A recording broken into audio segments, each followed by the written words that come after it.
dami ni Biting pagkain. Oo nga. Anong gagawin natin?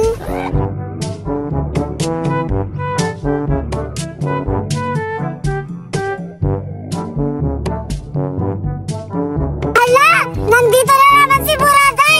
Oo nga! Ano ka naman? Tapos, hala! Madali naman siya pagkain. Siyempre, magpapaingit yan kagaya ni Betty. Oo! Buraday! Ba't yan? Dalawa. Huwag ka na magsalita! Buksan mo na para matikman natin!